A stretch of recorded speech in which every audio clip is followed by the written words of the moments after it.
Hello दोस्तों, नमस्कार। स्वागत है आप सभी का दिनेश एकेडमी के यूट्यूब चैनल पर। मेरा नाम है दिनेश यादव। दोस्तों, उम्मीद करता हूं कि आप लोग स्वस्थ होंगे। दोस्तों, आज की क्लास में हम कवर करने वाले हैं पॉलिटी का बहुत ही अच्छा टॉपिक, संसदीय समितियां।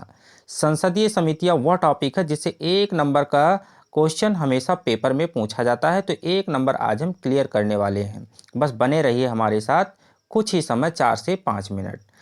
पहले हम बता दें कि इससे किस टाइप के क्वेश्चन पूछे जाते हैं। तो इससे जो है क्वेश्चन पूछे जाते हैं कि संसदीय समितियां कितने प्रकार की होती हैं, इनका प्रकार पूछा जाता है। उसके बाद जो है पूछा जाता है कि संसदीय समितियां मतलब जो समितियां होती हैं उसमें इसकी संख्या कितनी होती है, टोटल संख्या।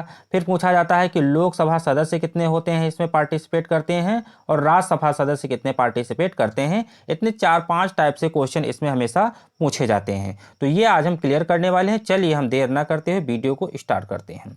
चलिए, लोक लेखा समिति फर्स्ट है आपका, लोक लेखा समिति। अब देखिए, लोक लेखा समिति जो होती है इसे वित्तीय समिति के नाम से भी जाना जाता है। किस नाम से? वित्तीय समिति के नाम से भी जाना जाता है, लोक लेखा समिति। अगर हम बात करें तो इसमें कुल सदस्य जो संख्या होती है वो 22 होती है। मतलब लोक लेखा समिति में सदस्यों की संख्या जो होती है वो 22 होती है, 22 होती है।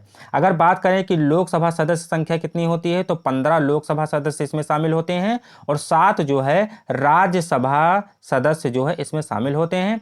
15 लोकसभा के और जो है राज्यसभा के 7 सदस्य इसमें पार्टिसिपेट करते हैं, और कुल मिला के इसमें सदस्य संख्या जो होती है वो 22 होती है। इसे वित्तीय समिति के नाम से जाना जाता है। अगर हम कार्य की बात करें तो कार्य जो होता है इनका विभिन्न मंत्रालयों के व्यय और नियंत्रण, मतलब जो इनका खर्चा है और नियंत्रण एवं लोक लेखा एवं महालेखा जो होता है उस पर ये क्या करते हैं, नियंत्रण करते हैं। महालेखा परीक्षक के प्रतिवेदन पर विचार एवं विमर्श करना इनका कार्य होता है। मतलब इनका कार्य क्या होता है, जितने भी मंत्रालय होते हैं इन पे खर्चा कितना हुआ है और नियंत्रण करते हैं, तथा महालेखा परीक्षक के प्रतिवेदन पर विचार और विमर्श करते हैं। कौन? लोक लेखा समिति, वित्तीय समिति।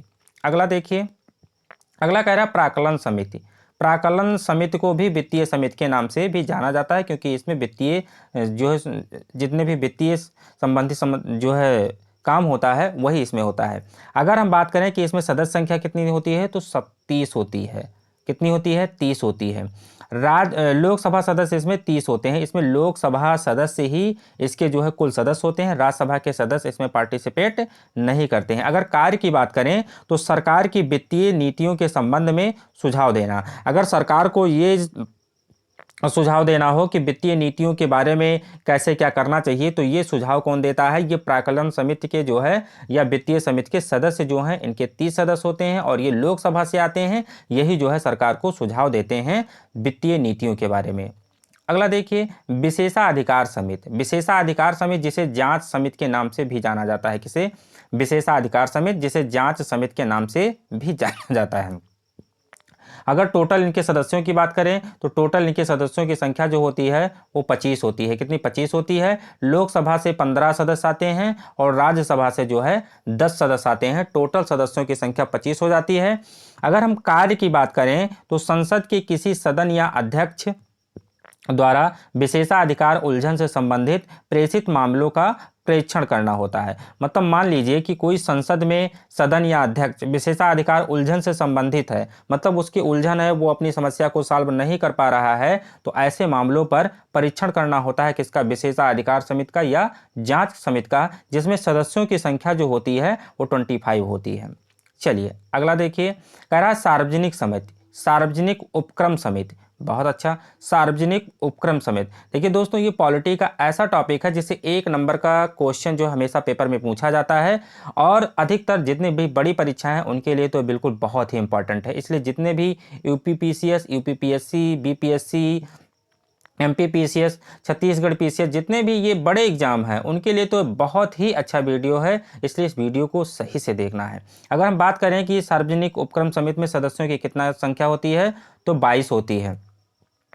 यहाँ पर लोकसभा सदस्य संख्या जो होती है वो 15 होती है, और राज्यसभा से जो है 7 सदस्य आते हैं, और ये 22 सदस्य जो है सार्वजनिक उपक्रम समिति के सदस्य होते हैं। अगर बात करें कि इनका कार्य क्या होता है, तो नियंत्रक एवं महालेखा परीक्षक के प्रतिवेदनों एवं सार्वजनिक उपक्रमों के लेखाकार प्रतिवेदनों की समीक्षा और समीक्षा करना होता है। मतलब ये भी क्या करते हैं, नियंत्रक एवं महालेखा परीक्षक जो होते हैं भारत के, उनके प्रतिवेदनों एवं सार्वजनिक उपक्रमों के लेखाकार प्रतिवेदनों की समीक्षा व समीक्षा करते हैं।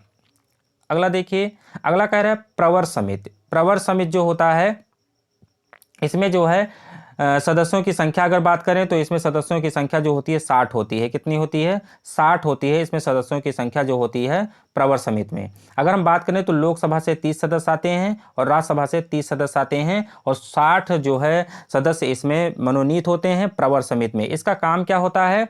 कार्य विधेयकों की समीक्षा करना होता है। जितने भी भारत के कार्य विधेयक होते हैं उनकी समीक्षा कौन करता है? प्रवर समिति के सदस्य करते हैं, जिनकी संख्या 60 होती है। 30 जो है लोकसभा से आते हैं, 30 राज्यसभा से आते हैं। चलिए अगला देखिए, कह रहा है संयुक्त प्रवर समिति। बहुत अच्छा, संयुक्त प्रवर समिति। अगर हम बात करें कि संयुक्त प्रवर समिति जो है, इनमें सदस्यों की संख्या कितनी होती है? तो 45 होती है।